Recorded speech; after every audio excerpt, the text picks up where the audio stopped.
Building blocks की जरूरत है। ये क्या है? क्या आप इसे टावर कह सकते हैं? अगर आप कुछ करने का इरादा करते हैं तो उसे ऐसे कीजिए कि वो हर मुश्किल का सामना कर सके, क्योंकि कब क्या हो जाए कोई नहीं जानता, जैसे इस कहानी में हुआ। एक वक्त की बात है। The Fox and the Rabbit. एक फॉक्स थी और एक रैबिट। फॉक्स का घर बड़ा ही सुंदर था, चमकीली बर्फ से बना हुआ। रैबिट का घर बना था लकड़ी का। फिर जब बसंत का मौसम आया तो फॉक्स का घर फौरन ही पिघल गया। रह गया सिर्फ पानी से भरा गड्ढा। सिर से पैर तक भीगी हुई फॉक्स रैबिट के पास गई और उसने कहा, रैबिट, क्या तुम एक अच्छे दोस्त की तरह प्लीज मुझे अपने घर में रहने दोगे? वो रैबिट बड़ा ही दयालु था। जरूर मेरी प्यारी फॉक्स, तुम यहाँ रह सकती हो। प्लीज इसे अपना ही घर समझो, बस ध्यान रहे कि तुम मेरा फर्श गंदा ना करो।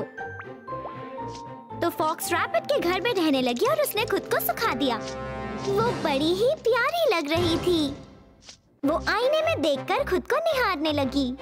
धीरे धीरे रैबिट का साथ होना उसे खलने लगा। उसके कान कुछ ज्यादा ही लंबे थे, उसकी आंखें कुछ ज्यादा ही महंगी और उसकी पूंछ तो इतनी छोटी थी कि किसी को भी हंसी आ जाए। इसीलिए फॉक्स ने रैबिट को घर से निकालने का फैसला किया। निकल जाओ यहाँ से, तुम्हारी यहाँ कोई जरूरत नहीं, वरना मुझे गुस्सा आएगा और मुझे भूख लगेगी और मैं तुम्हें खा जाऊंगी। चले जाओ और वापस आने की हिम्मत मत करना, वरना तुम्हारी खैर नहीं। रैबिट रोता हुआ रास्ते पर चला जा रहा था, तभी उसकी मुलाकात हुई डॉग से। हे रैबिट, तुम रो क्यों रहे हो? वेल डॉग, बात ये है कि मेरे पास एक लकड़ी का घर था और फॉक्स का घर बना था चमकीली बर्फ का। जब बसंत का मौसम आया तो फॉक्स का घर पिघल गया। मैंने उसे अपने घर पर रहने दिया और उसने मुझे ही बाहर निकाल दिया। फिक्र मत करो मेरे दोस्त, मैं तुम्हारी मदद करूँगा। चलो चले मेरे दोस्त, हम दोनों मिलकर उस अकड़ू फॉक्स से निपट लेंगे। वहाँ पहुँचने के बाद डॉग ने भौंकना शुरू किया, पर फॉक्स के कान पर जू तक नहीं रेंगी। वो फॉक्स तो बस वहाँ आराम से लेटी रही। अचानक वो चिल्लाने लगी, हे, तुम्हारी हिम्मत कैसे हुई यहाँ आकर भौंकने की? मैं नीचे आऊंगी, तुम पर कूदूंगी, तुम्हें नहीं छोड़ूंगी। तुम्हारी खाल के अलावा यहाँ और कुछ भी नहीं बचेगा। वो डॉग डर से कांपने लगा और वो वहाँ से दुम दबाकर भागने की तैयारी करने लगा। फॉक्स ने बाहर आकर कहा, डरो नहीं, वापस अंदर आ जाओ। इस घर में हम दोनों रह सकते हैं और तुम महंगी आँख वाले निकलो यहाँ से। तुम्हारी हिम्मत कैसे हुई मेरे बारे में अफवाह फैलाने की? रैबिट रोता हुआ रास्ते पर चला जा रहा था, तभी उसकी मुलाकात हुई वुल्फ से। हे रैबिट, मैं तुम्हें खाना चाहता हूँ।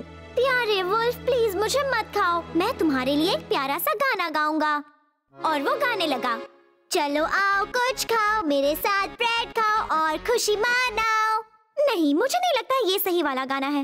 ओह, आगे बढ़ते हैं। फिर रैबिट ने उससे कहा, मेरे पास एक लकड़ी का घर था और फॉक्स का घर बना था चमकीली बर्फ का। जब बसंत का मौसम आया तो फॉक्स का घर पिघल गया। मैंने उसे अपने घर पर रहने दिया और उसने मुझे ही बाहर निकाल दिया। ठीक है, मैं मदद करूँगा। वुल्फ ने कहा, मैं सब ठीक कर दूंगा, चलो उसे बाहर निकालते हैं। जब वुल्फ पूरी तैयारी के साथ फॉक्स को बाहर निकालने आ रहा था, उसने उसे खिड़की से आते देखा और उसने उससे कहा, देखो हमारे साथ रहने कौन आया। अरे वाह, इस घर में हम 3 आराम से रह लेंगे। तुम अपने साथ इस बेकार रैबिट को क्यों ले आए? इसे यहाँ से निकाल दो।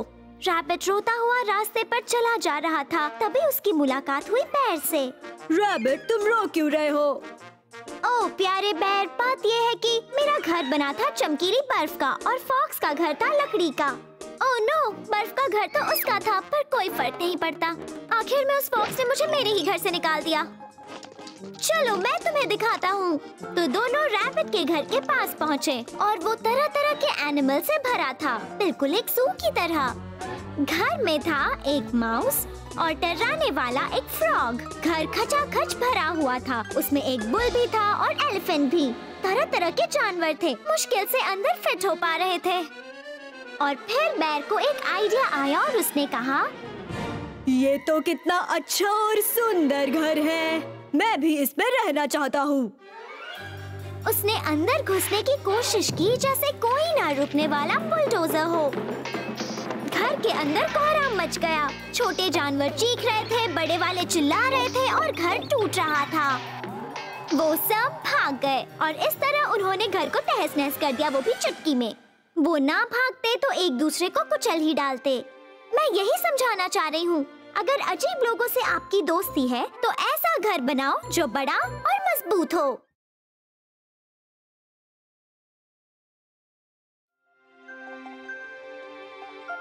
सुनो, अभी मुझे जाना होगा। मेरे प्यारे नन्हे दोस्तों, मैं दोपहर तक वापस आ जाऊंगी। मेरी गैर हाजिरी में मस्ती मत करना, एक दूसरे से लड़ना नहीं और अजनबियों के लिए दरवाजा मत खोलना। फिर तुम्हारे साथ कुछ भी बुरा नहीं होगा और तुम पर कोई भी मुसीबत नहीं आएगी, जैसे 7 छोटे गोट के बच्चों पर आई थी। चलो उनकी डरावनी कहानी सुनाती हूँ। The Wolf and the 7 Young Kids. एक वक्त की बात है, एक बड़ा बुरा वुल्फ 7 छोटे गोट के बच्चों के पड़ोस में रहता था। वो बच्चे अपनी माँ की हर बात मानते थे और वो वुल्फ किसी की बात नहीं मानता था। इसीलिए वो इतना गुस्से वाला और बुरा बदमाश बन गया था। तो एक दिन उन बच्चों की माँ दुकान पर गई थोड़ा दूध लाने नहीं, जो भी हो, उसे कुछ खरीदने के लिए दुकान पर जाना था, शायद गोभी लाने। दुकान पर जाने से पहले गोट ने अपने 7 छोटे बच्चों से कहा, अंदर ही रहना और आवाज मत करना और किसी के लिए भी दरवाजा मत खोलना। अगर वो कहे वो पुलिस वाला है तब भी, या फिर वो कुछ ठीक करने आया है। तुम तभी दरवाजा खोलना जब तुम्हें ये गाना सुनाई दे। छोटे बच्चों मेरी बात सुनो प्यारो, दरवाजा खोलो और मुझे अंदर लो। नहीं, वो गलत था। ये है सही वाला गाना। सुनो मेरे प्यारो, मेरे दुलारो, सुनो मेरे बोल, दरवाजा तो खोल, बड़ी मस्ती छाई, मम्मी दूध लेकर आई। वो गोभी लाने जाने वाली है, तुम्हें गाने में गोभी की बात करनी चाहिए। सुनो मेरे प्यारो, मेरे दुलारो, सुनो मेरे बोल, दरवाजा तो खोल, बड़ी मस्ती छाई, मम्मी गोभी लेकर आई। लेकिन बड़ा बुरा वुल्फ दरवाजे पर खड़ा था और उसने गाना सुन लिया। बड़ा बुरा वुल्फ बहुत बदमाश था। किसी की बातें छिपकर सुनना अच्छी बात नहीं होती। जैसे ही मम्मा गोट वहाँ से गई, बड़ा बुरा वुल्फ वहाँ जा पहुँचा और दरवाजा खटखटाने लगा और उसने कहा, सुनो मेरे प्यारो, मेरे दुलारो, सुनो मेरे बोल, दरवाजा दो खोल, बड़ी मस्ती छाई, मम्मी दूध लेकर आई। उसने बच्चों को धोखा देने की कोशिश की, पर उसकी आवाज ने उसका भांडा फोड़ दिया। और फिर उन बच्चों ने हिम्मत जुटाई और बड़े बुरे वुल्फ से कहा, चले जाओ, तुम हमारी मम्मी नहीं हो, हमारी मम्मी तो गोभी लाने गई है। और उन्होंने दरवाजा नहीं खोला, पर बड़ा बुरा वुल्फ उन 7 छोटे बच्चों को खाना चाहता था और उसके लिए उसने एक प्लान बनाया। वो लोहार के पास गया और उसने उसे अपनी आवाज को पतली बनाने के लिए कहा, एक गोट जितनी पतली आवाज। तो लोहार ने एक बड़ा हथौड़ा निकाला और फिर उसी हथौड़े से उसने बड़े बुरे वुल्फ के लिए बहुत ही पतली और ऊंची आवाज बना दी। तो अब बड़े बुरे वुल्फ की आवाज हो गई थी एक गोट जैसी। तो उसने फिर से 7 छोटे बच्चों वाले घर पर जाकर गाना शुरू कर दिया। सुनो मेरे प्यारो, मेरे दुलारो, सुनो मेरे बोल, दरवाजा दो खोल, बड़ी मस्ती छाई, मम्मी दूध नहीं, मम्मी दूध लेकर आई।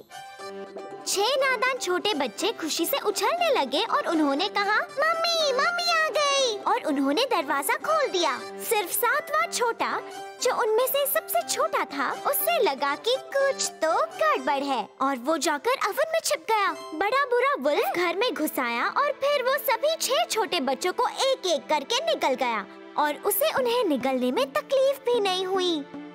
और सारा वक्त उसकी नजरें उस 7वें छोटे बच्चे को ढूंढती रहीं, पर वो उसे कहीं नजर नहीं आया। फिर उसे ओवन में किसी के छींकने की आवाज आई। हाँ, उसने कहा, तो तुम मुझसे बचने के लिए यहाँ छिपे हो। अब तुम बस देखते जाओ, मैं तुम्हें भी खा जाऊंगा। बड़े बुरे वुल्फ की आवाज बहुत ही ऊंची और बड़ी ही डरावनी थी और वो गुस्से से कांप रहा था, अपने बड़े नुकीले दांत दिखाते हुए। पर वो फिर भी छोटे बच्चे तक पहुंच नहीं पाया। इसीलिए बड़े बुरे वुल्फ ने तय किया कि वो जोर से फूंक मारकर उस ओवन को तोड़ देगा। वो फूंक मारता रहा पर ओवन से धूल निकालने के अलावा और कुछ नहीं कर पाया। उसने फिर से फूंक मारी और चिमनी से एक अजीब सी आवाज आई। फिर बड़ा बुरा वुल्फ घर के बाहर आया, फिर भागते हुए अंदर गया और उसने फिर से फूंक मारी। वो भी इतनी जोरदार फूंक कि वो ऊपर से नीचे तक लाल हो गया। बड़ा बुरा वुल्फ फूंक मारता रहा पर ओवन में एक दरार भी नहीं आई। लग रहा था जैसे एक बड़े हाथी को एक छोटे मच्छर ने काटा हो। वो फूंक मारकर उसे उड़ा नहीं पाया। वो ओवन बना था ईंटों का। फिर बड़े बुरे वुल्फ ने सोचा, मैं उस छोटे बच्चे तक पहुंचूंगा उस चिमनी से, और उसने छत पर चढ़ना शुरू कर दिया। भरे हुए पेट के साथ छत पर चढ़ना इतना आसान नहीं था। वो 2 बार नीचे गिर पड़ा, उसके घुटने छिल गए और वो पूरी तरह थक गया। पर वो किसी तरह ऊपर पहुंच गया। वो ऊपर तो पहुंच गया, पर वो चिमनी में घुस नहीं पाया। आखिर उसका पेट 6 छोटे बच्चों से जो भरा हुआ था। फिर उसने सभी बच्चों को अपने पेट से बाहर निकाला और उन्हें छत पर रखते हुए कहा, शोर मत मचाना और बात नहीं मानी तो तुम्हें वापस आकर खा जाऊंगा। और फिर उसने सोचा, मैं सबसे छोटे बच्चे के पास जाऊंगा, उसे खाऊंगा, फिर वापस यहाँ आकर इन सबको फिर से निकल जाऊंगा। बड़ा बुरा वुल्फ धीरे धीरे चिमनी से नीचे उतरने लगा। वो अंदर की राख से गंदा हो गया। फिर उसे नीचे से किसी के माचिस जलाने की आवाज आई, और वो थी मम्मा गोट, जो घर लौट आई थी और गोभी पकाने के लिए अवन को गर्म कर रही थी। जब बड़ा बुरा वुल्फ चिमनी से नीचे आ रहा था, उसे वक्त मिल गया था गोभी लेकर आने का, सही गाना गाने का, अपने छोटे बच्चे को छत से नीचे उतारने का, और सबसे छोटे बच्चे को ये बताने का कि उसे अवन के अंदर नहीं जाना चाहिए था। फिर मम्मा गोट ने आग जलाई और उससे बड़े बुरे वुल्फ की पूंछ जलने लगी और वो चीखने लगा, तुम मेरे साथ क्या कर रही हो? दर्द हो रहा है। वो जैसे तैसे चिमनी से बाहर आया और अपनी जलती हुई पूंछ को बुझाने के लिए जंगल में भाग गया। मम्मा गोट चौंक पड़ी, क्योंकि वो समझ नहीं पाए कि वो बड़ा बुरा वुल्फ उनके अवन में क्या कर रहा था। फिर 7 और छोटे बच्चों ने उन्हें सारी कहानी बताई। तो ये थी उनके साथ हुए हादसे की कहानी। उप्स, मुझे तो वक्त का पता ही नहीं चला। अब मैं चलती हूँ। तो अगर तुम्हें फिर से गोभी खानी हो तो खतरनाक अजनबियों के लिए दरवाजा कभी मत खोलना।